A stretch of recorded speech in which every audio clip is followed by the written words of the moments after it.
हाय दोस्तों। पिछले कुछ वीडियोस के अंदर हमने मटेरियल्स के बारे में बात की जो भी मशीन के अंदर यूज होंगे। इसके बाद मैं आपको मशीन के बेसिक्स से रिलेटेड क्या डिस्कस करने वाला हूं। हम लोग डिस्कस करेंगे ईएमटी के वो कुछ प्रिंसिपल जो कि मशीन के लिए काफी रेलिवेंट होते हैं। देखो, जैसा मैंने पहले भी बोला है, मशीन की जो सारी वर्किंग है वो सारी वर्किंग ईएमटी के लॉज पे बेस्ड है। तो अगर ईएमटी के लॉज अच्छे से समझ लोगे तो मशीन की वर्किंग में कहीं भी दिक्कत नहीं आने वाली। लेकिन अगर ईएमटी को प्योरली इग्नोर कर दिया जाए तब मशीन की वर्किंग को कभी पकड़ नहीं पाओगे। तो जितने भी बड़े से बड़े कॉन्सेप्ट हैं वो एक्चुअल में बहुत छोटे छोटे कॉन्सेप्ट्स का डेवलप्ड फॉर्म है। इसीलिए हम लोग पहले बेसिक्स कवर कर रहे हैं। एक बार बेसिक कवर कर लेंगे, फिर मैं आपको दिखाऊंगा कि हर मशीन के अंदर यही बेसिक्स किस तरह से बड़े कॉन्सेप्ट को डिस्क्राइब करते हैं। ठीक है, तो आज हम लोग क्या बात करने वाले हैं? हम बेसिक लॉज ऑफ इलेक्ट्रोमैग्नेटिज्म के बारे में बात करने वाले हैं। ठीक है, ये लॉज एक बार अगर अच्छे से समझ लिए जाएं तो हर मशीन की वर्किंग के बारे में बात की जा सकती है। इसमें सबसे पहला लॉ जो मैं आप लोगों से डिस्कस करूंगा दैट इज बायट सेवर्ट्स लॉ। ठीक है, जिन लोगों ने ईएमटी कवर किया हुआ है ऑलरेडी वो चाहें तो स्किप भी कर सकते हैं या फिर एक बार क्विक रिवीजन के लिए इस वीडियो को रेफर भी कर सकते हो ताकि मशीन से पहले आपके जितने भी इलेक्ट्रोमैग्नेटिज्म के लॉज हैं वो अप टू डेट रहें। अब ये पहली बात आती है कि बायट सेवर्ट लॉ होता क्या है। तो बायट सेवर्ट लॉ क्या होता है? It is used to find magnetic field produced by current carrying conductor।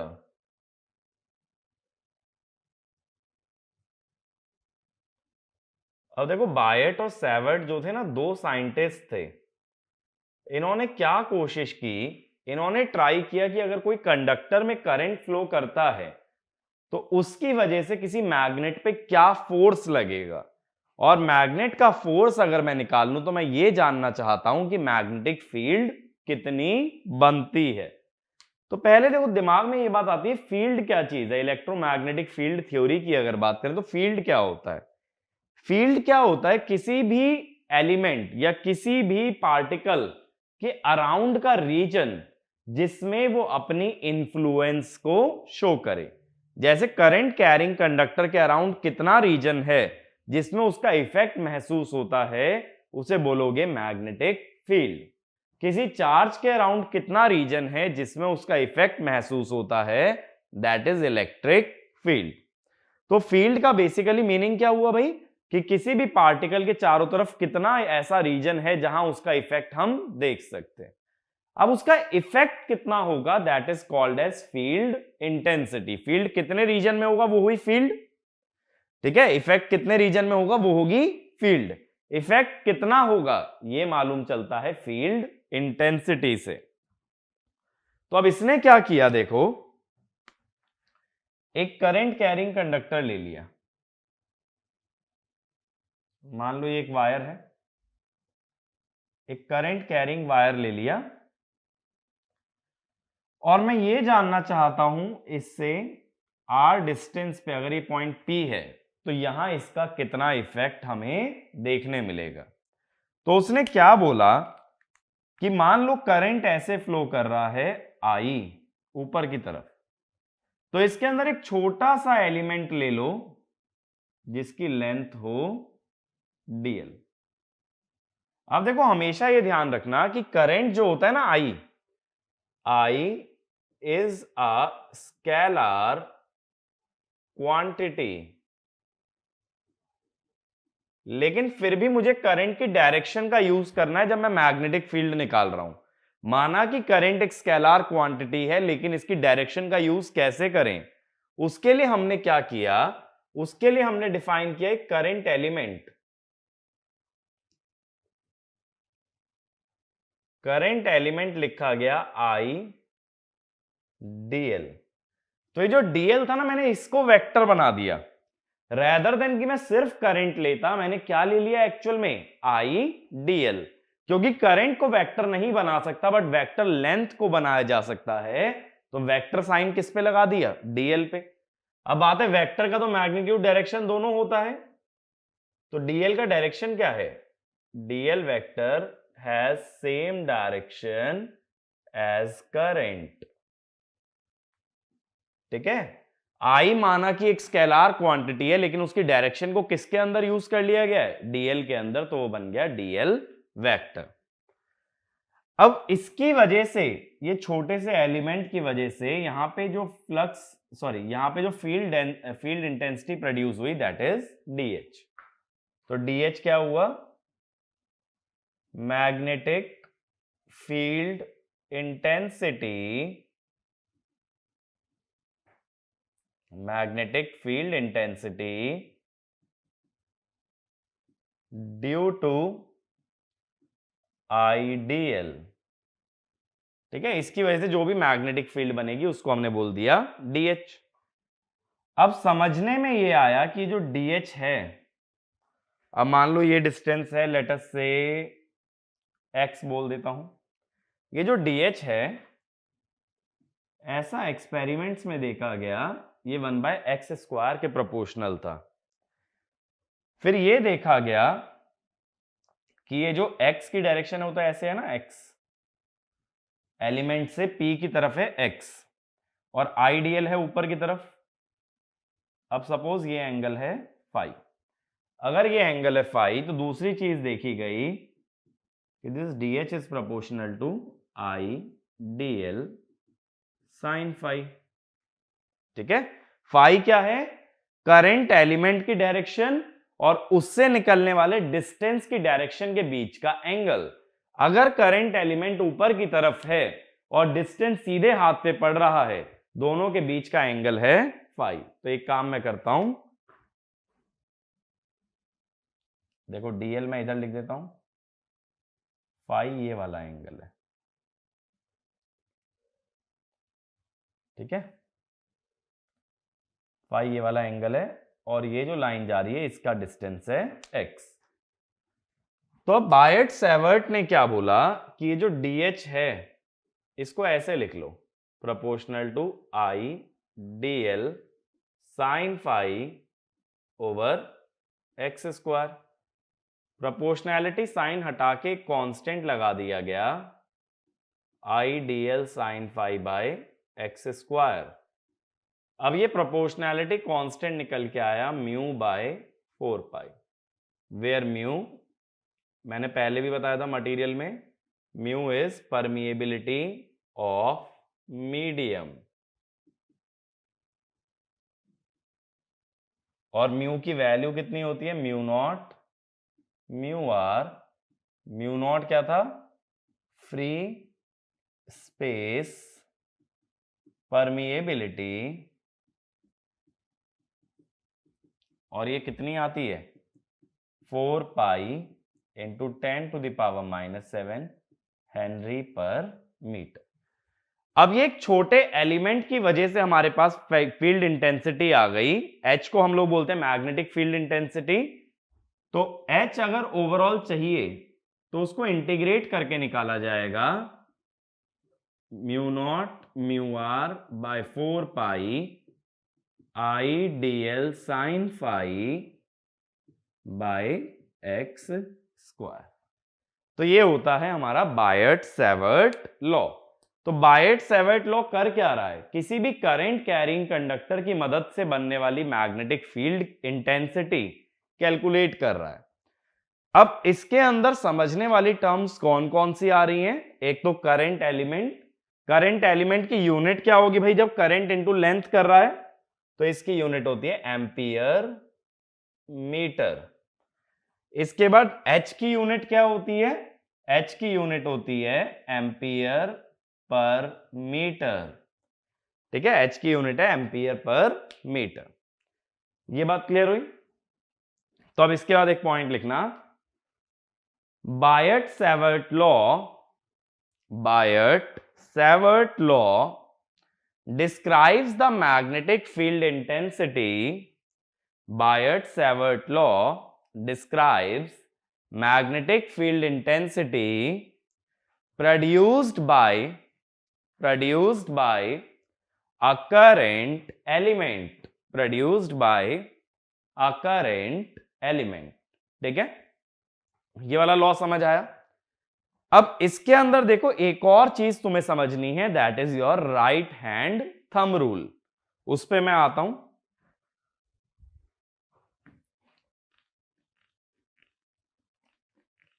Right hand thumb rule पे आने से पहले हम लोग क्या करते हैं कि हम ये जानते हैं, देखो मैं ये मान के चल रहा हूं कि वेक्टर्स की तुम्हें नॉलेज है, ठीक है, क्रॉस प्रोडक्ट, डॉट प्रोडक्ट, इतना तो मैं मान के चलूंगा कि आता है। तो ये जो H वेक्टर लिखोगे ना, इसको लिखने का ये तरीका हो जाता है, mu naught mu r by 4 pi I dl cross x vector by x cube, ठीक है। अब ये dl क्रॉस x वेक्टर क्या हुआ, देखो dl अपने हिसाब से था ऊपर की तरफ, ठीक है ना, x ऐसे दिखाया था मैंने, इन दोनों के बीच का एंगल था मेरा फाई। तो अगर dl क्रॉस x लिखोगे तो इसकी वैल्यू कितनी बनेगी, dl x sine phi. a cross b क्या होता है, ab साइन थीटा। अब जरा पुट करना इसको, अब देखो मैंने वेक्टर हटा दिया क्योंकि सिर्फ मैं मैग्नीट्यूड लिख रहा हूं, i dl x sine phi by x cube, x से x क्यूब कटा तो x स्क्वायर बचा। अब देखो आ गया पुराने वाले ही एक्सप्रेशन। तो ये जो होती है ना, ये बायट-सैवर्ट लॉ की वेक्टर फॉर्म होती है। वेक्टर फॉर्म से हमें फायदा क्या हो रहा है कि h के मैग्नीट्यूड के साथ साथ उसकी डायरेक्शन भी पता लगा पा रहे हैं, ठीक है। तो जो वेक्टर फॉर्म है उसमें क्या आ जाता है, dl क्रॉस x वेक्टर आ जाता है। पहले हमने सिर्फ लिखा था dl साइन फाई। मेरी बात क्लियर हुई। अब देखो कभी भी क्रॉस प्रोडक्ट अगर निकालना हो, यहां जैसे क्रॉस प्रोडक्ट आया ना, मशीन में काफी जगह क्रॉस प्रोडक्ट देखने मिलेगा हमें, तो मैं थोड़ी सी बात कर रहा हूं क्रॉस प्रोडक्ट के बारे में।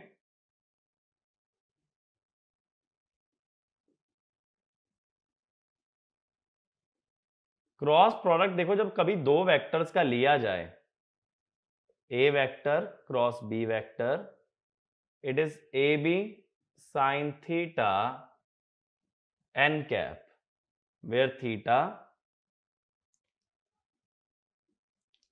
Angle between A vector and B vector. अब देखो एक एग्जांपल देखते हैं। मान लो एक 2 डायमेंशनल प्लेन मैंने बना लिया,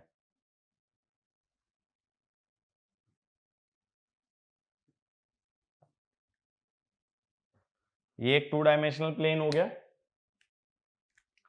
इसके अंदर जो है ना दो वेक्टर्स हैं, सपोज ये रहा हमारा ए वेक्टर और इसी प्लेन में है ये रहा हमारा बी वेक्टर, ये एंगल है थीटा, ठीक है। इस प्लेन पे दोनों लाई कर रहे हैं। तो अब ये जो मैंने जब क्रॉस प्रोडक्ट लिखा तो मैंने एन कैप लिखा, n cap is unit vector perpendicular to a vector and B vector, यानी क्रॉस प्रोडक्ट किस डायरेक्शन में आएगा वो दोनों वेक्टर के परपेंडिकुलर होगी। यूनिट वेक्टर किस काम में आता है, सिर्फ डायरेक्शन बताने के काम में आता है। तो देखो ये डायरेक्शन होगी एन कैप की, प्लेन के परपेंडिकुलर, ठीक है ना। तो ए क्रॉस बी करेंगे तो एन कैप जो आएगा वो ए और बी दोनों के परपेंडिकुलर आ जाता है। अब बात है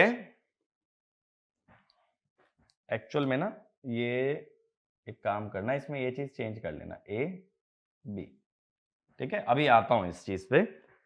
अब बात है कि ये डायरेक्शन निकाली कैसे जाएगी, क्या हमेशा ऐसे डायरेक्ट परपेंडिकुलर ड्रॉ करेंगे, नहीं। इसके लिए हम यूज करते हैं something called as right hand thumb rule, ठीक है। अब ये राइट हैंड थंब रूल क्या होता है, देखो, जैसे मैं मार्कर से एग्जांपल लेता हूं, ये मेरा बी वेक्टर है, ऐसे मैंने दिखाया ना प्लेन में, और ये रेड वाला मार्कर बी वेक्टर है, और ये ब्लैक वाला मार्कर ऐसे रखा है ए वेक्टर। देखो ये पीछे वाला मार्कर दिख रहा है ना, ये ए है, ये ऐसे रखे हैं। अब सबसे पहले क्या करना, आप सीधा हाथ लेंगे, उसको ए की डायरेक्शन में कर लो अपनी उंगलियों को, उंगलियां किस तरफ, ए की तरफ। अब इनको मोड़ो बी की तरफ, इनको मोड़ोगे बी की तरफ, तो ये जो थंब बताएगा that is the direction of cross product. ठीक है, तो फिर से समझा रहा हूं, ब्लैक वाला मार्कर है ए, रेड वाला मार्कर है बी, उंगलियां ब्लैक की तरफ करके रेड की तरफ मोड़ो, तो ये जो थंब है that is your cross product. ठीक है ना।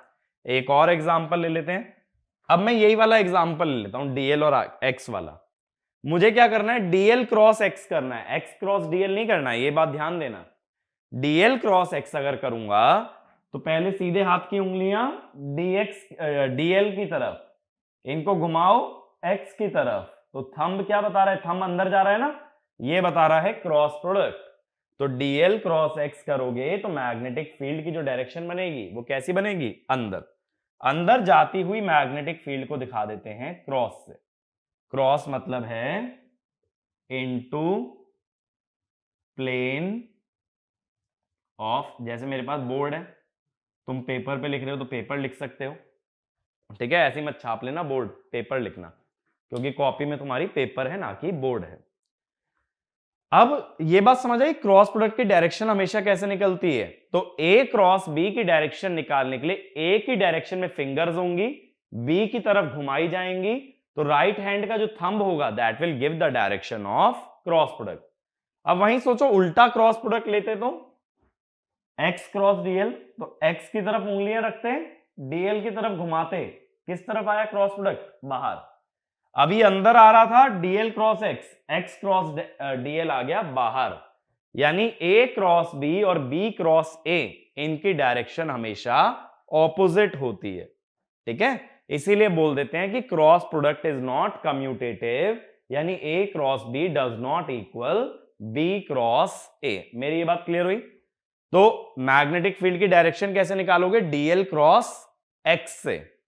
लेकिन इसका आसान तरीका जो बताया बायट सेवर्ट ने, आसान तरीका क्या बताया, जिस डायरेक्शन में करंट जा रहा है उसमें थंब कर लो, करंट की डायरेक्शन में थंब कर लिया, अब उंगलियों को घुमाओ, वही डायरेक्शन होगी मैग्नेटिक फील्ड की। इधर मेरी उंगलियां अंदर जा रही है ना, तो अंदर की तरफ अगर उंगलियां जा रही हैं तो मैग्नेटिक फील्ड भी अंदर होगी। ठीक है, ये बात समझ आई। दूसरा पॉइंट, तो ये लिखना, if right hand thumb is kept in the direction of current, if right hand thumb is kept in the direction of current, then curling of fingers gives the direction, curling of fingers gives the direction of magnetic field, curling of finger gives the direction of magnetic field। ठीक है, अब देखो मैंने दो चीजें बताई हैं यहां पे, क्रॉस प्रोडक्ट की डायरेक्शन निकालना, उसके लिए राइट हैंड थंब रूल, और मैग्नेटिक फील्ड की डायरेक्शन निकालने के लिए करंट की डायरेक्शन में थंब और उंगलियों की डायरेक्शन में मैग्नेटिक फील्ड। अब देखो बहुत बार ऐसा केस एनकाउंटर करोगे कि मान लो ये करंट है, डॉट का मतलब होता है coming out of the plane, तो बोर्ड से बाहर आ रहा है, बोर्ड से बाहर आ रहा है माने करंट कैसे है, इस तरह, तुम्हारी तरफ आ रहा है मेरी तरफ से। ठीक है, ऐसे आ रहा है करंट, करंट ऐसे आ रहा है, मैग्नेटिक फील्ड चाहिए, तो पहले करंट की डायरेक्शन में अंगूठा लगा लो, ये आ गया। फिर उंगलियां जब घूमेंगी, उंगलियां कैसे घूम रही है चेक करो, क्लॉकवाइज या एंटी क्लॉकवाइज। उंगलियां जब घूमेंगी तो वो डायरेक्शन होती है मैग्नेटिक फील्ड की। उंगलियां किस तरफ घूम रही है भाई, उंगलियां कुछ इस तरह से घूम रही हैं, अगर मैं बोर्ड पे दिखाऊं कुछ इस टाइप से, इधर से ऊपर जा रही हैं और वापस नीचे आ रही हैं। फिर से देखो, उंगलियां इधर से ऊपर गई और इधर से नीचे आ गई। ठीक है, तो लेफ्ट से नीचे, राइट से ऊपर को जा रही है, देखो राइट से ऊपर गई फिर लेफ्ट से नीचे आ गई। तो ये हम कह देंगे कि मैग्नेटिक फील्ड जो बनी H vector it is anti clockwise. ये जो है ना मशीन के अंदर बहुत बार ये वाली सिचुएशन आएगी। अब ऐसे ही सोचो, अगर करंट बाहर आने की जगह अंदर जा रहा होता, ठीक है, करंट अगर अंदर होता यानी तुम्हारी तरफ से मेरी तरफ, तब क्या करते? तब हम करंट की डायरेक्शन में अंगूठा रखते इस तरफ। पहले मैंने ऐसे किया था ना बाहर आते हुए, अब इस तरफ करंट की डायरेक्शन में अंगूठा आया। अब उंगलियों को घुमाओ, अंगूठा इस तरफ रखते हुए उंगलियों को घुमाओगे तो राइट से नीचे और लेफ्ट से ऊपर। तो देखो, राइट से नीचे, लेफ्ट से ऊपर, तो ये डायरेक्शन क्या हो गई एच की? क्लॉकवाइज। ठीक है, तो इस तरह से किसी भी करंट से एसोसिएटेड मैग्नेटिक फील्ड की डायरेक्शन निकाली जा सकती है। डायरेक्शन निकालना समझ में आया? और एच का मैग्नीट्यूड मैंने क्या बता दिया? Mu naught mu r by 4 pi I D L sine phi by x square. ये मैंने मैग्नीट्यूड बता दिया और डायरेक्शन मैंने बता दी कि करंट की डायरेक्शन में थंब रख के फिंगर्स की डायरेक्शन से मैग्नेटिक फील्ड मिल जाती है। ठीक है, या दूसरा तरीका क्या है कि डीएल क्रॉस एक्स कर लिया जाए। अगर डीएल क्रॉस एक्स करते हो तब भी मैग्नेटिक फील्ड की डायरेक्शन आ जाती है। और ए क्रॉस बी की डायरेक्शन कैसे निकलती है? हमेशा ए की तरफ फिंगर्स रखते हैं, बी की तरफ घुमाते हैं, तो क्रॉस प्रोडक्ट मिलता है थंब से। तो ये रूल याद रखना, कभी भी मैग्नेटिक फील्ड में इससे ज्यादा डायरेक्शन में तुम्हें कॉम्प्लिकेशन कभी भी नहीं होगा। ठीक है, करंट की डायरेक्शन में थंब और फिंगर्स की डायरेक्शन में मैग्नेटिक फील्ड। ठीक है, लेकिन ऐसा कब करोगे? जब एक करंट कैरिंग वायर तुम्हें दिया हो, सिंपली कि एक स्ट्रेट वायर है जो करंट ले जा रहा है, तो मैग्नेटिक फील्ड ऐसे निकाल देना। अब इसके बाद देखो दूसरा लॉ आता है मैग्नेटिज्म डिस्क्राइब करने के लिए, which is called as Ampere's law. Ampere's law क्या कहता है कि line integral of magnetic field intensity along a close loop, close loop का सर्कल ये क्लोज लूप बता रहा है ना, is equal to current enclose. जैसे गॉस लॉ होता है ना, ऐसे एम्पियर लॉ होता है। अब ये आई एनक्लोज क्या चीज है? आई एनक्लोज्ड का मतलब है करंट पासिंग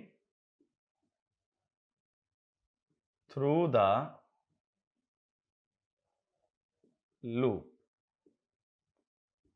अब इसका मीनिंग समझना, ये लॉ अप्लाई कैसे होता है।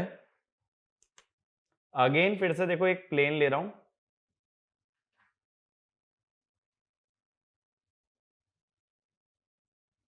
इसमें मान लो कोई भी ऐसे एक क्लोज लूप है। ठीक है, ये है अपनी एक क्लोज लूप।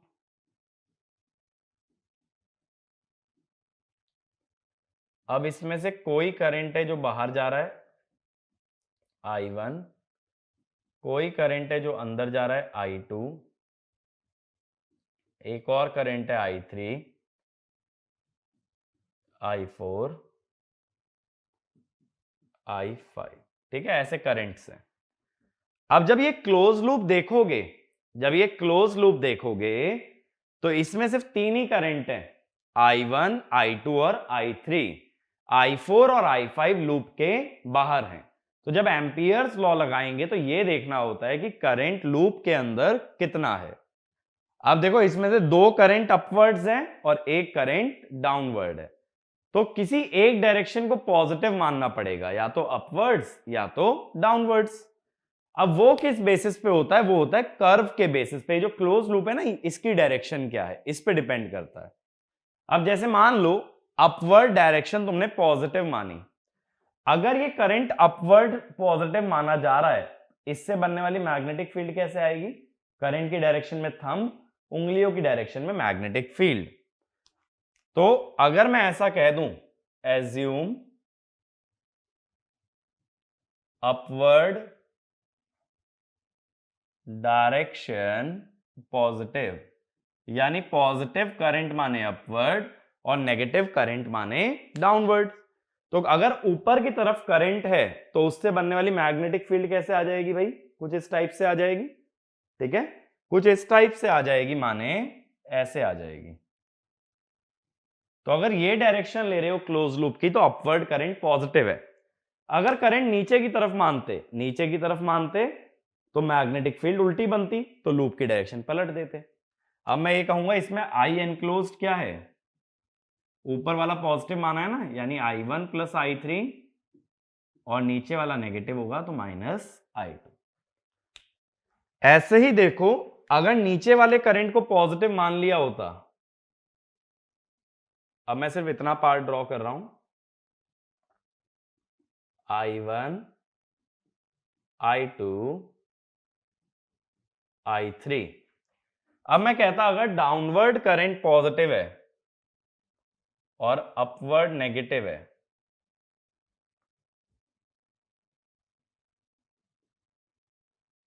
तब हम क्या करते? डाउनवर्ड करंट पॉजिटिव है, इससे बनने वाली मैग्नेटिक फील्ड ऐसे आती, राइट से आगे लेफ्ट से पीछे, तो राइट से आगे लेफ्ट से पीछे। तब मैं बोल देता कि करंट एनक्लोज कितना होगा? I2 minus I1 plus I3।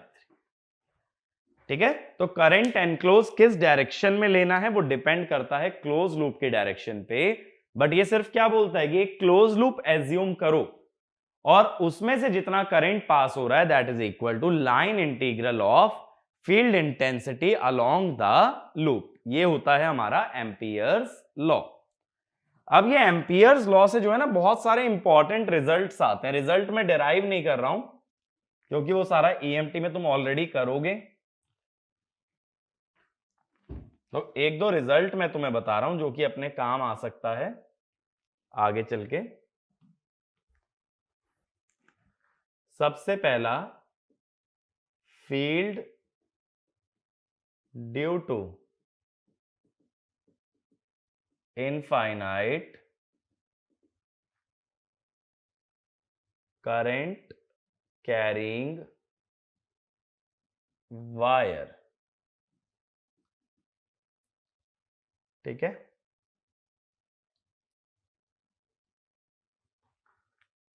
अब ये करंट कैरिंग वायर है जिसकी लेंथ इनफाइनाइट है। अब इसकी पहले मैग्नेटिक फील्ड की डायरेक्शन बताओ। करंट ऊपर है तो मैग्नेटिक फील्ड कैसे बनेगी? मैग्नेटिक फील्ड कुछ इस टाइप से बनानी पड़ेगी, इस तरह से। ऐसी आ रही है ना, आगे से तो राइट में जा रही है और पीछे से लेफ्ट में आ रही है। तो इससे r डिस्टेंस पे मैग्नेटिक फील्ड का फॉर्मूला क्या होता है? I/4πr। ठीक है ना, ये h का फॉर्मूला होता है। इसके अलावा देखो मशीन के अंदर बाकी भी चीजें वैसे तो पढ़ सकते हो, बट वो ईएमटी के स्कोप में, जैसे सर्कुलर लूप से क्या होगा, जैसे कि, और इसके बाद ना एक और कवर कर लेते हैं जो इंपॉर्टेंट है, that is your second solenoid. अब सोलेनॉइड क्या होता है? अगर कॉइल बनाई जाए, कॉइल क्या होती है? जो कि सर्कुलर टर्न से बनती है, लगातार सर्कुलर टर्न करते जाओ तो एक कॉइल होती है।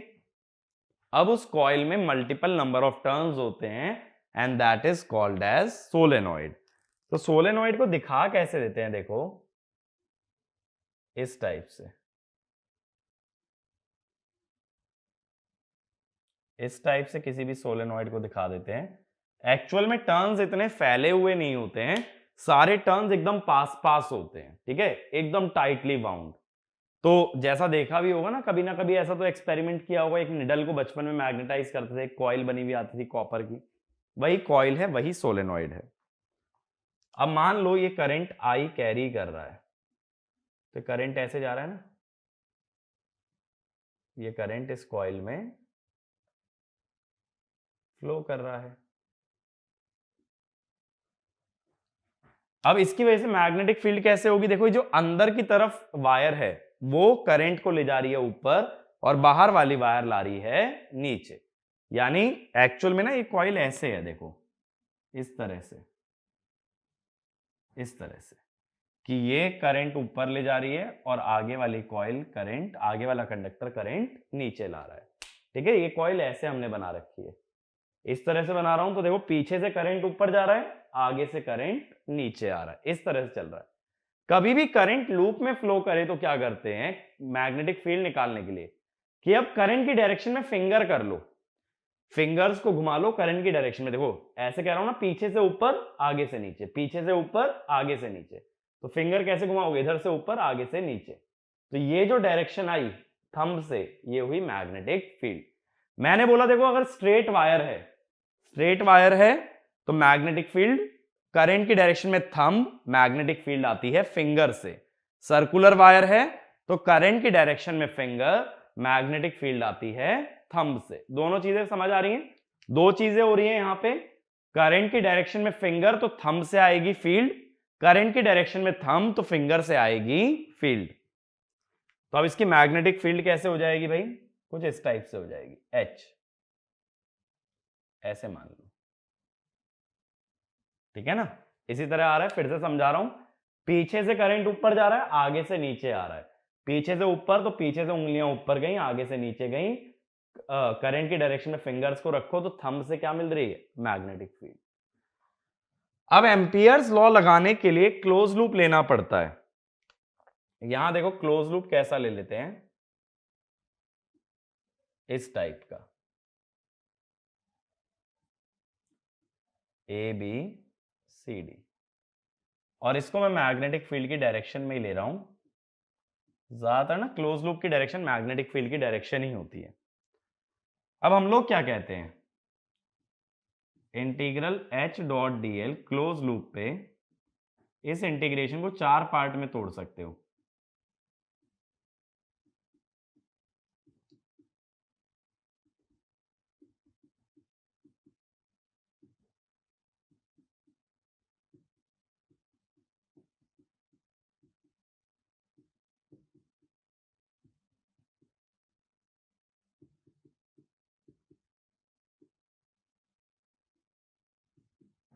ठीक है, मैंने 4 पार्ट में तोड़ दिया। इधर से चलना शुरू किया, डीसी, सीबी, बीए और एडी। ठीक है ना, अब देखो डीसी में डायरेक्शन भी राइट में है, एच भी राइट में, डॉट प्रोडक्ट क्या होता है, A B cos theta. Length की डायरेक्शन और एच की डायरेक्शन में सेम डायरेक्शन है तो एंगल कितना, 0। तो डीसी में एच डॉट डीएल हो जाएगा एच डी एल कॉस 0। बात समझ आई? ए डॉट बी होता है ए बी कॉस थीटा, तो एच डॉट डी एल होगा एच डी एल कॉस 0, क्योंकि दोनों की डायरेक्शन है सेम। अब देखो एच राइट में है, बीसी अपवर्ड्स है। अगर बीसी अपवर्ड्स है तो राइट और अपवर्ड्स कितना एंगल है, 90। कॉस 90 क्या होगा, 0। तो ये वाला H dot D L CB वाला आएगा 0। ठीक है, ये बनेगा इक्वल टू 0, क्योंकि डॉट प्रोडक्ट 90 डिग्री के दो वेक्टर्स का 0 आता है ना। फिर बी ए, अब हम ये मानते हैं कि सोलेनॉइड की मैग्नेटिक फील्ड अंदर है, उसके बाहर नहीं है। तो सोलेनॉइड के बाहर मैग्नेटिक फील्ड ही अगर 0 मान लें तो बी ए में क्या आएगा, दिस विल ऑल्सो बी 0। ठीक है, तो सोलेनॉइड की मैग्नेटिक फील्ड उसके अंदर रहेगी, उसके बाहर मैग्नेटिक फील्ड क्या हो जाएगी, 0। फिर एडी पे आ जाओ, एडी वर्टिकल है और एच हॉरिजॉन्टल, हॉरिजॉन्टल और वर्टिकल का डॉट प्रोडक्ट क्या हो जाएगा, 0। ठीक है ना, तो अब बचा क्या, सिर्फ डीसी वाला बचा, बाकी सारे इंटीग्रल हैं 0। मेरी ये बात क्लियर हुई?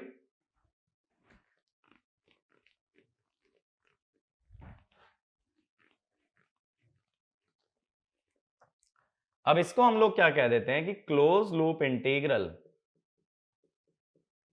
H डॉट डी एल, इसमें क्या बच गया बस, H dot D L DC. DC में H और डीएल सेम डायरेक्शन में है तो ये एच डीएल हो गया डीसी। H यूनिफॉर्म मान के अगर बाहर ले लें तो डीसी की इंटीग्रेशन रह गई। अब अगर ये लेंथ मान लो, ये है L, डीसी की लेंथ है L, तो ये हो गया H इंटू ये आ गया मेरे पास लाइन इंटीग्रल। लेकिन एम्पियर्स लॉ लगाने के लिए राइट हैंड साइड भी चाहिए, करंट एनक्लोज। अब हम क्या कहते हैं सोलेनॉइड में, number of turns per unit length, ये मान लो है small n, number of turns per unit length. तो in length L, number of turns n equal to n into L, इतने नंबर ऑफ टर्न्स आ जाएंगे। अब बात है करंट एनक्लोज कितना होगा। अब थोड़ा सा देखो इसमें ना विजुलाइज करने की कोशिश करना। जैसे ये मेरी कॉइल है, इस तरह से चल रही है ना कॉइल, ये मेरी कॉइल है, इसके अंदर ये रही H या ये रही लेंथ। अब मुझे ये देखना है कि इसमें करंट कितना फ्लो कर रहा है। अब देखो अगर ये लूप है मेरी और ये मेरी कॉइल है, इस तरह से मेरी कॉइल बंधी हुई है, ठीक है ना। तो अब बात आती है इसमें से करंट कितना पास किया होगा। तो थोड़ा सा विजुलाइज करने के लिए समझना, इसमें से करंट कितना पास करेगा मुझे बताओ। ये टर्न ऐसे ले गया करंट, अगला टर्न भी ऐसे ले गया, आगे वाला, सॉरी ये जो है ना ये पलट दिया है हमने, ये एक्चुअल में ऊपर, ये नीचे, ये ऊपर आगे वाला नीचे, ये ऊपर आगे वाला नीचे, ऊपर नीचे और फिर ये नीचे, ठीक है, ठीक है ना। वो एरो हमने उल्टे ड्रॉ कर दिए थे। अब मुझे क्या दिख रहा है एक्चुअल में, ये आगे वाला कंडक्टर जो है ना बाहर ला रहा है करंट। ऐसे मैंने बोला कि L लेंथ में कितने कंडक्टर या कितने टर्न्स लाई कर रहे हैं, NL लाई कर रहे हैं, और हर कोई करंट I लेके आ रहा है। तो मैं क्या कहूंगा कि करंट एनक्लोज कितना हुआ, या लूप से कितना करंट निकला, NL इंटू I। ये बात समझ आई। ये एक्चुअल में ना देखो कॉइल ऐसे है, तो इस सरफेस से या इस प्लेन से कितना करंट निकल रहा है, n टर्न्स की n वायर्स I करंट लेके आ रही हैं इस तरह से बाहर, तो कितना करंट लाएंगी, जितने टर्न्स होंगे इनटू I। तो अब हम अगर एम्पियर्स लॉ लगाते हैं तो line integral is equal to current enclose, तो H हो जाता है Ni। ये बात समझ आई, where n is the number of turns per unit length. चलो एक पॉइंट लिख लेना, इन अ सोलेनॉइड, ये सारा नोट करने के बाद लिख लेना, in a solenoid magnetic field is assumed, in a solenoid magnetic field is assumed to exist inside the solenoid, is assumed to exist inside the solenoid and H equal to Ni। ये लिख लेना formula H equal to Ni, और यहां पे लिख भी लेना where N is number of turns per unit length। मेरी बात क्लियर हुई, ये H का डेरिवेशन क्लियर हुआ, ठीक है। तो ये फॉर्मूले हमारे लिए रेलिवेंट हैं जब हम लोग बात कर रहे हैं मशीन्स की। तो मैं उम्मीद करता हूं कि एम्पियर्स लॉ समझ आया होगा कि किस तरह से काम करता है। एम्पियर्स लॉ में ज्यादा कुछ नहीं याद करना है, इसका स्टेटमेंट याद करना है कि H dot D L equal to current enclose, और दो फॉर्मूले याद कर लो, एक स्ट्रेट कंडक्टर का और एक सोलेनॉइड का। बाकी जितने भी फॉर्मूले यूजफुल हैं गेट एग्जाम के लिए या किसी भी एग्जाम के लिए, वो तुम्हारे EMT के सिलेबस में कवर हो जाएंगे, ठीक है। अभी मशीन्स के रिगार्डिंग हम लोग बात कर रहे हैं। अब देखो, अब हम लोग नेक्स्ट टॉपिक पे आते हैं। ये तो हुए मैग्नेटिज्म के लॉज। अब हम बात करेंगे इलेक्ट्रोमैग्नेटिक इंडक्शन की।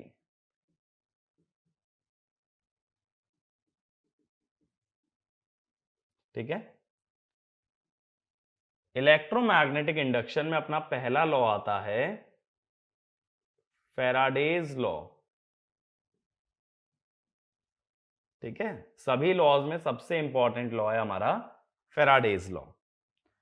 अब फैराडेज लॉ क्या कहता है कि जब कभी, पहले फैराडेज लॉ से पहले ना एक काम करते हैं, पहले फ्लक्स समझते हैं।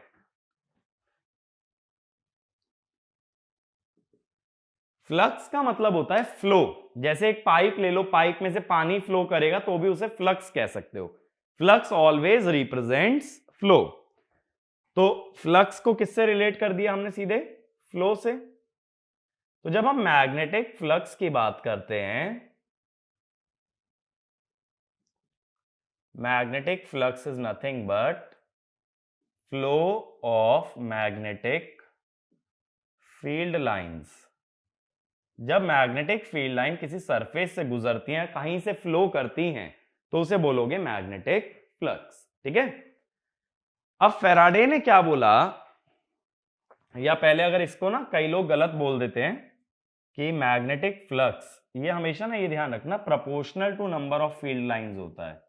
कई लोग क्या बोल देते हैं कि नंबर ऑफ फील्ड लाइंस जो किसी सरफेस से पास होती हैं वही मैग्नेटिक फ्लक्स है। नहीं, नंबर ऑफ फील्ड लाइन के प्रोपोर्शनल है।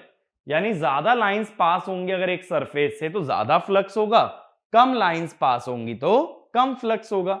बट ऐसा मत कहना कि जितनी लाइन पास होंगी उतना ही फ्लक्स होगा, उसके प्रोपोर्शनल चलेगा। क्योंकि देखो क्या होता है, जो मैग्नेटिक फ्लक्स होता है ना, इसकी यूनिट वेबर होती है। अब एक चीज सोचो, मैंने एक सरफेस से कह दी 10 मैग्नेटिक फील्ड लाइन पास हो रही हैं। अब 10 लाइन की यूनिट तो कुछ होगी ही नहीं ना। लाइंस की यूनिट क्या हो सकती है? It is unitless. But flux की यूनिट क्या है? वेबर। इसलिए प्रोपोर्शनल में चलते हैं, इक्वालिटी में नहीं चलते। मैं कहूंगा एक सरफेस से 10 लाइन पास होती है, दूसरे से 20। ज्यादा फ्लक्स कहां है? प्रोपोर्शनल है। इसलिए जहां ज्यादा लाइन है वहीं ज्यादा फ्लक्स है। बट इक्वालिटी मत लगाना। अब फेराडे ने क्या बोला कि जब कभी फ्लक्स टाइम पे डिपेंड करेगा तो उस सिस्टम में एक ईएमएफ इंड्यूस होगा, इलेक्ट्रोमोटिव फोर्स इंड्यूस होगा, and that is your Faraday's law. तो इसमें लिखना, when the flux passing through, when the flux passing through a loop, when the flux passing through a loop is varying with time, is varying with time, then an EMF is induced, then an EMF is induced inside the loop.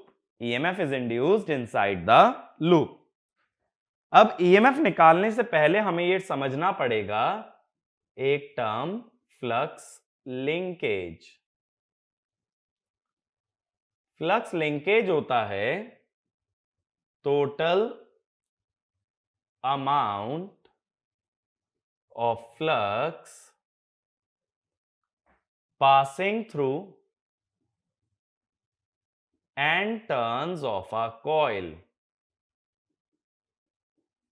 ठीक है, किसी भी coil में अगर N turns हैं, उनसे मिला के जो टोटल फ्लक्स पास होगा उसे बोला जाता है फ्लक्स लिंकेज। इसीलिए फ्लक्स लिंकेज को लिख देते हैं साई से। एन टर्न्स है, हर एक में से 5 फ्लक्स पास हो रहा है, तो psi equal to N phi. ठीक है, तो ये होता है फ्लक्स लिंकेज। अब फेराडे ने क्या बोला, ये जो ईएमएफ होता है ये rate of change of flux linkage होता है, यानी rate of change of n phi होता है। एन तो कांस्टेंट है, बाहर आ गया, n D phi by d t हुआ। ठीक है, तो फेराडे ने हमें ये बताया कि कितना ईएमएफ इंड्यूस होगा एक कॉइल में अगर उससे पास होने वाला फ्लक्स टाइम का फंक्शन है। अगर वो टाइम पे डिपेंडेंट ही नहीं है तो टाइम के रिस्पेक्ट में उसका डेरिवेटिव क्या होगा? 0। अब मैं बोल दूं if flux is constant then EMF is 0। तब कोई ईएमएफ इंड्यूस नहीं होगा। ईएमएफ सिर्फ पैदा कब होगा? जब फ्लक्स टाइम के साथ वेरी करे। तो ये होता है अपना फेराडेज लॉ। ठीक है, अब इसके अंदर क्या होता है कि फेराडेज लॉ कब लगाया जाता है? तो क्या होता है देखो, इंड्यूस्ड ईएमएफ की जब बात करते हैं, इसके लिए जो है ना कुछ नेसेसरी कंडीशन होती हैं। इंड्यूस्ड ईएमएफ के लिए नेसेसरी कंडीशन क्या होती है? फर्स्ट, मैग्नेटिक फील्ड होना चाहिए।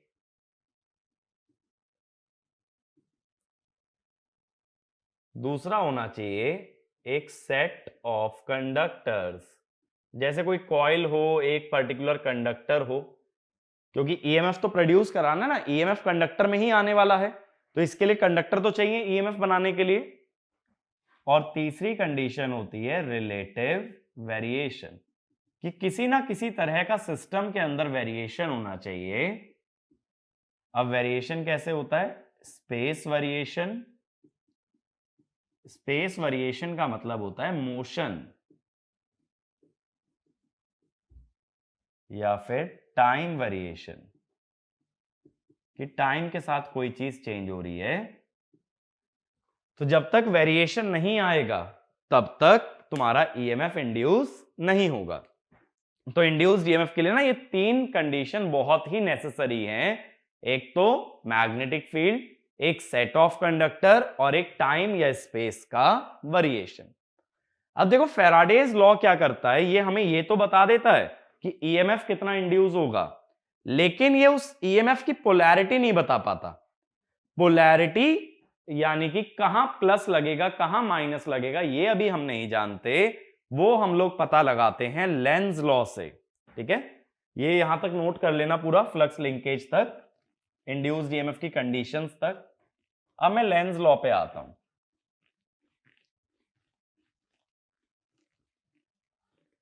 अब देखो ये लेंज लॉ क्या चीज है।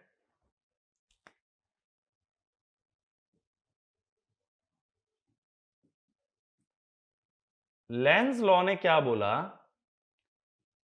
Induced EMF opposes the cause of induction।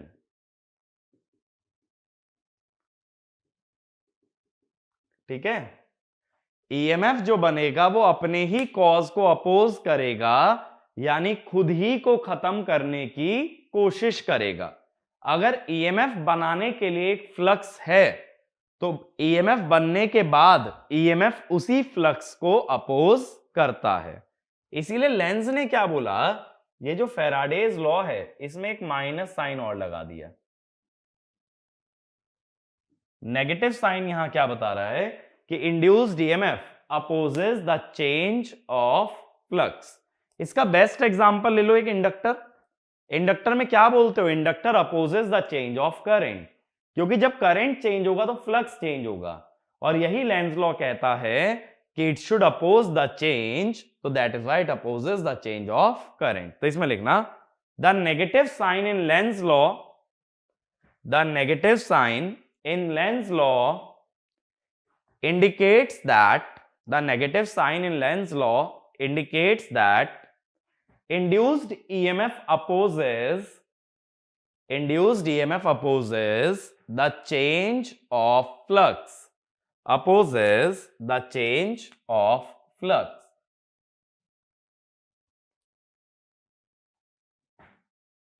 अब देखो क्या करना है हमें, एक एग्जाम्पल से समझते हैं।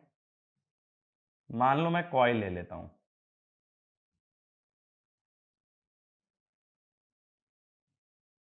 ठीक है, कॉइल एक मैग्नेटिक मटेरियल या फेरो मैग्नेटिक मटेरियल पे बाउंड है। अब इस मटेरियल के अंदर ना एक फ्लक्स आ रहा है, सपोज ये फाई आ रहा है। ठीक है, ये फाई एक्सटर्नल है। अब मैं ये जानना चाहता हूं इसमें बनने वाले ईएमएफ की पोलैरिटी क्या होगी। तो मैं तुम्हें ये बोल दे रहा हूं पहले से ही कि phi external is a function of time. ये टाइम पे डिपेंडेंट है, यानी ये ईएमएफ तो बनाएगा। अब ईएमएफ की पोलैरिटी क्या होगी ये पता लगाने के लिए क्या करना पड़ता है, एक ना यहां रेजिस्टेंस लगा लो। अब मैं क्या कहूंगा कि जब इस कॉइल में करंट फ्लो करेगा तो वो भी अपना फ्लक्स बनाएगा। जब भी कोई करंट फ्लो करता है तो वो मैग्नेटिक फील्ड या मैग्नेटिक फ्लक्स जनरेट करता है, और वो मैग्नेटिक फील्ड ऐसी जनरेट होनी चाहिए जो एक्सटर्नल फील्ड को अपोज करे। तो इसमें लिखना the magnetic field produced by current, the magnetic field produced by current induced in the coil, produced by current induced in the coil should be such that it opposes the external flux.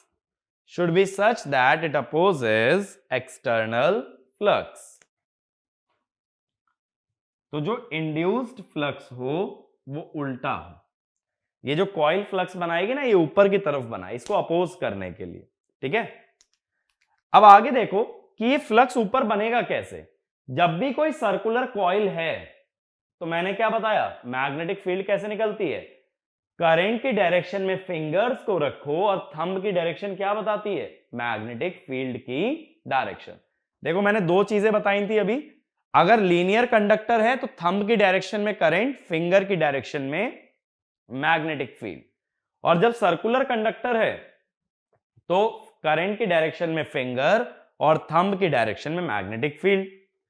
अब देखो ये ऐसे circular turns हैं, इसमें इसका flux मुझे ऊपर बनाना है, यानी मैग्नेटिक फील्ड ऊपर बनानी है।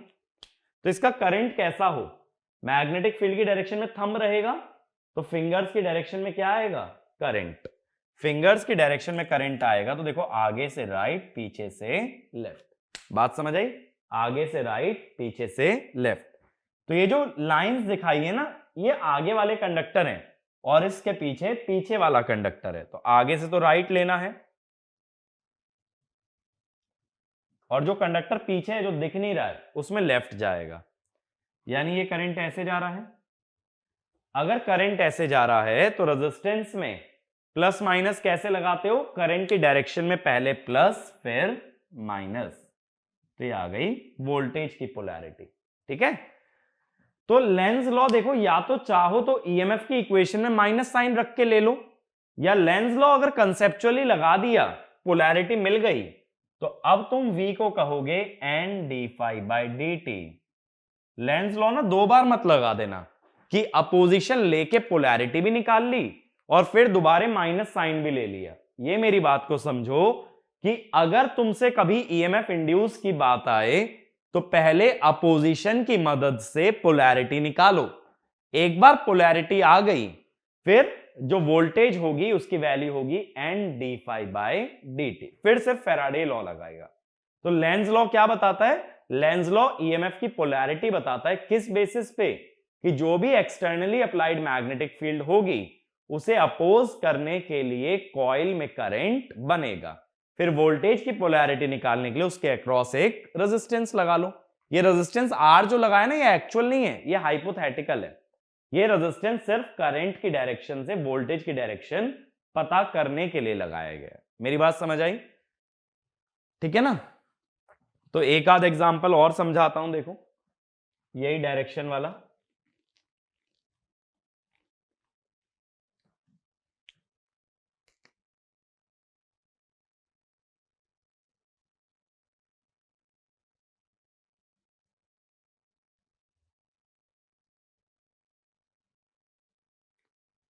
ऐसा ना सिस्टम हमें ट्रांसफॉर्मर में देखने मिलेगा। और ये ध्यान रखना, जो भी मैग्नेटिक फील्ड या फ्लक्स होता है ना, वो क्लोज लूप में चलता है।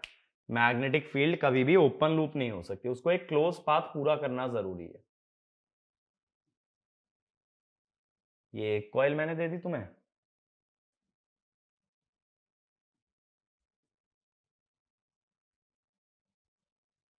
ये मैंने दूसरी कॉइल दे दी।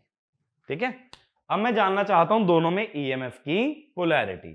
तो क्या करोगे, दोनों में ना एक एक रेजिस्टेंस लगा दो अपनी तरफ से। ये रेजिस्टेंस लगा नहीं है, ये हम कनेक्ट कर रहे हैं ईएमएफ निकालने के लिए। अब मैंने क्या बोला, जो मैग्नेटिक फील्ड होती है वो हमेशा क्लोज लूप में एग्जिस्ट करती है, वो ओपन लूप नहीं होती। इसका मतलब ये जो फ्लक्स है ना, ये अपना पूरा रास्ता कंप्लीट करेगा। बात समझ आई, इस टाइप से। तो ये फ्लक्स कैसे होगा, ये कंप्लीट पाथ कंप्लीट कर रहा है। अब दिमाग में ये क्वेश्चन आएगा, भाई यहां कैसे फिर ओपन लूप। यहां मैंने ना सिस्टम का सिर्फ एक हिस्सा दिखाया है। एक्चुअल में जो एक्सटर्नल फ्लक्स है ये पूरा ऐसे जाके अपनी मैग्नेटिक फील्ड पूरी करता है। ठीक है, बट हमने पूरा दिखाया नहीं था, अब मैंने तुम्हें पूरा दिखाया है। तो ये ध्यान रखना, मैग्नेटिक फील्ड लाइन हमेशा क्लोज लूप में होती है, वो कभी ओपन लूप नहीं हो सकती। अब ये फाई हमने शो कर दिया। अब दोनों कॉइल में जो फ्लक्स बने वो उल्टा बने। इस कॉइल में एक्सटर्नल फ्लक्स ऊपर जा रहा है तो इंड्यूस्ड फ्लक्स नीचे आए, इसमें एक्सटर्नल फ्लक्स नीचे जा रहा है तो इंड्यूस्ड फ्लक्स ऊपर आए। ठीक है, अब मुझे इसकी मैग्नेटिक फील्ड नीचे चाहिए। सर्कुलर टर्न में मैग्नेटिक फील्ड किससे आती है? थंब से, तो थंब नीचे चाहिए। थंब नीचे चाहिए तो करंट कैसे? पीछे से राइट और आगे से लेफ्ट। पीछे से राइट जा रहा है और आगे से लेफ्ट आ रहा है, तो आगे से लेफ्ट, ठीक है, और पीछे से राइट। अब जब ये आगे से लेफ्ट आया तो ये बन गया प्लस और ये माइनस। ये करंट आया ना, करंट की डायरेक्शन में पहले प्लस फिर माइनस। इसका फ्लक्स मुझे ऊपर चाहिए, इसका फ्लक्स ऊपर चाहिए तो थंब की डायरेक्शन में आएगा ना फ्लक्स, तो आगे से राइट, पीछे से लेफ्ट। आगे से राइट, जो कंडक्टर आगे उससे राइट और पीछे से लेफ्ट। फिर करंट की डायरेक्शन में प्लस माइनस, आ गई ईएमएफ की पोलैरिटी। तो देखो स्टेप्स क्या हुए, स्टेप्स लिख लेना। First point, assume induced flux, assume induced flux in a direction, assume induced flux in a direction opposite to applied flux, in a direction opposite to applied flux. Next point, find current direction, find current direction in the coil, find current direction in the coil based on induced flux, based on induced flux। ठीक है, तीसरा point, connect a resistance across the coil, connect a resistance across the coil and based on current direction, and based on current direction find voltage polarity, based on current direction find voltage polarity। अब इसका next heading डालना, ये Lenz law clear हो गया ना, तो इसका एक पॉइंट और लिख लेना। After finding the polarity, after finding the polarity apply Faraday's law, after finding the polarity apply Faraday's law and not Lenz's law, and not Lenz's law, क्योंकि अपोजिशन हमने पहले ही कंसीडर कर लिया तो माइनस साइन लेने की जरूरत नहीं है। अब इसके बाद नेक्स्ट लिखना types of induced EMF, types of induced EMF. अब इसके अंदर पहला लिखो, पहला इंड्यूस्ड ईएमएफ होता है statically induced EMF और transformer EMF, statically induced EMF और ट्रांसफॉर्मर EMF। अब इसमें लिखना if the EMF is produced, if the EMF is produced due to time variation of magnetic field, if the EMF is produced due to time variation of magnetic field but there is no motion, but there is no motion, then induced EMF is called, then induced EMF is called statically induced EMF, then induced EMF is called statically induced EMF। अब देखो transformer इकलौती ऐसी machine है जिसमें कोई motion नहीं होगा, और स्टैटिकली इंड्यूस्ड ईएमएफ में ही मैंने ये बोला ईएमएफ जो आ रहा है वो मोशन की वजह से नहीं, वो मैग्नेटिक फील्ड के वेरिएशन से आ रहा है। तो स्टैटिकली इंड्यूस्ड ईएमएफ ही क्या कहलाता है? Transformer EMF. इसमें हम ईएमएफ को क्या लिखते हैं? अभी हमने फैराडेज लॉ में लिखा था N D phi by D T, तो N D by D T B into A. B मैंने बताया था ना फ्लक्स डेंसिटी होती है, फ्लक्स पर यूनिट एरिया होती है। तो यहां एरिया वेरी नहीं कर रहा, वेरी कर रही है फ्लक्स डेंसिटी, तो एरिया डेरिवेटिव के बाहर आ गया। NAdB/dt। इसी को बोलते हैं ट्रांसफॉर्मर ईएमएफ, जो ईएमएफ बी के वेरिएशन से बने बट उसमें कोई मोशन ना हो, that is your dynamic EMF, sorry static EMF. अगला लिखना दूसरा category, dynamically induced EMF. Second category, dynamically induced EMF. अब इसमें लिखना the EMF produced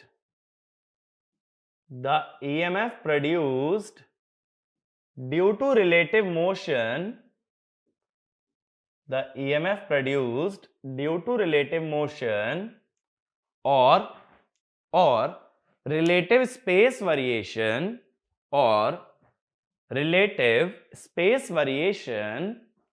is called dynamically induced EMF. Relative space variation is called dynamically induced EMF। तो EMF फिर से लिखोगे NdΦ/dt, फिर से होगा N into D/dt into BA। इस बार जो है ना B टाइम के साथ वेरी नहीं कर रहा, इस बार एरिया वेरी करेगा, तो ये हो जाएगा NB dA/dt। तो ये हो जाता है डायनामिकली इंड्यूस्ड ईएमएफ। ठीक है, तो ये कहां देखने मिलेगा? रोटेटिंग इलेक्ट्रिकल मशीन्स में। तो ये भी लिख लेना, this EMF is produced in rotating electrical machine.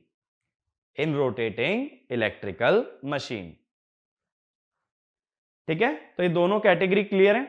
Transformer में पहले वाला ईएमएफ आएगा, बाकी सभी मशीन में दूसरे वाला ईएमएफ आएगा। अब इसके बाद लिखना लिमिटेशन ऑफ फैराडेज लॉ। तो इसमें लिखना Faraday's law assumes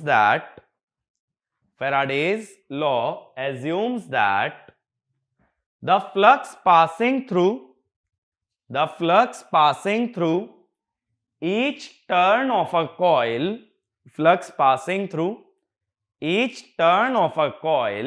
is identical.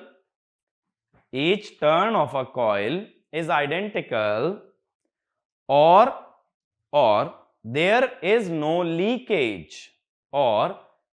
no leakage। अब इस पॉइंट को समझना, जब मैंने फ्लक्स लिंकेज बताया था तो मैंने बोला था कि फ्लक्स लिंकेज कितना है, N इंटू फाइव। तो मैंने क्या बोला था, N टर्न्स हैं और हर एक टर्न में कितना फ्लक्स पास हो रहा है, 5। लेकिन यही एक एजम्पशन है कि सभी टर्न्स में से बराबर फ्लक्स पास होगा। मान लो पहले टर्न में से 1 वेबर पास हुआ, फिर उसका कुछ हिस्सा बाहर चला गया और अगले टर्न में से सिर्फ 0.9 वेबर पास हुआ, तो फैराडेज लॉ नहीं लग पाएगा। तो जो फ्लक्स एक टर्न के बाद दूसरे टर्न में ना जा पाए उसे बोलोगे लीकेज। वो लीक कर गया, वो बाहर चला गया।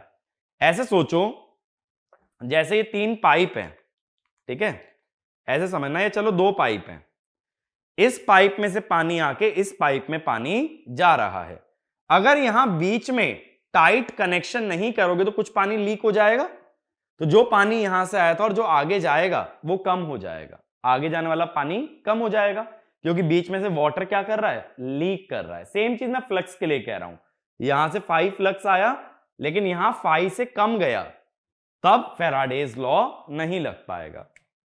ये बात क्लियर हुई? क्योंकि फैराडेज लॉ का एजम्पशन है कि फ्लक्स लिंकेज के दौरान सभी टर्न्स में से सेम फ्लक्स होता है। ठीक है ना? और ये एजम्पशन देखो तब तक चल सकता है जब टर्न्स बहुत टाइटली वाउंड किए जाएं। अगर टर्न्स को फैला दोगे ना तो बीच में लीकेज आने लगेगा। तो टर्न्स को अगर एकदम चिपका के रखोगे, एकदम टाइट वाउंड करोगे, तब ऐसा चला सकते हो अप्रोक्सीमेशन। तो ये वाला भी पॉइंट लिख लेना, this assumption is only valid if turns of the coil are tightly wound। ठीक है? तो इस पे एक क्वेश्चन नोट डाउन करो। Figure shows a coil of wire a coil of wire wrapped around a core,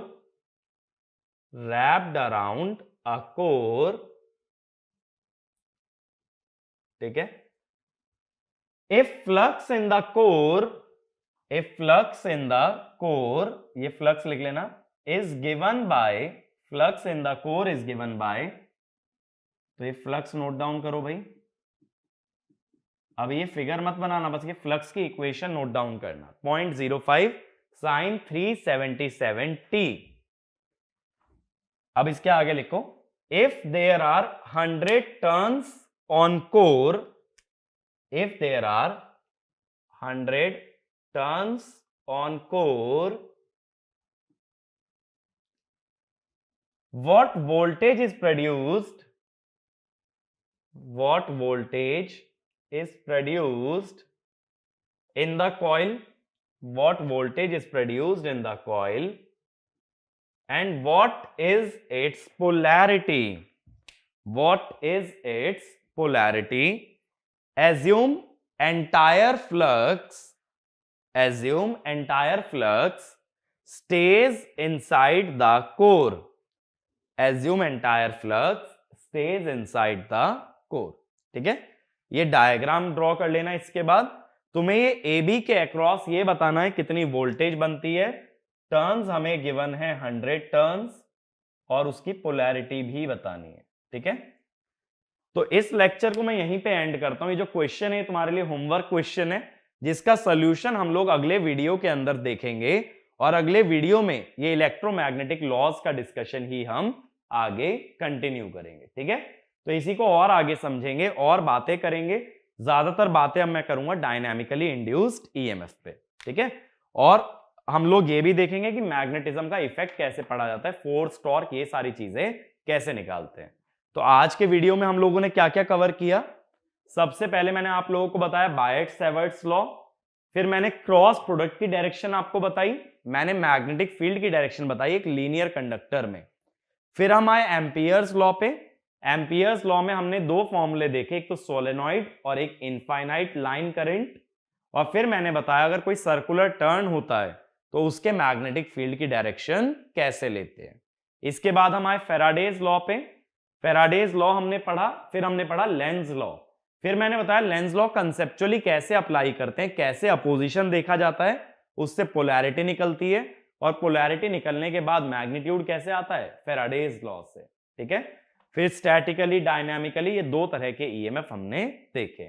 तो अगली बार मैं मोशनल ईएमएफ से स्टार्ट करूंगा और मैं बात करूंगा कि मैग्नेटिक फील्ड कैसे फोर्स प्रोड्यूस करती है. ठीक है, तो ये सारी चीजें हम लोग अगले वीडियो के अंदर कवर करेंगे. तब तक ये वाला प्रॉब्लम सॉल्व करके रखना, इसका सॉल्यूशन से हम लोग लेक्चर स्टार्ट करेंगे. Thank you.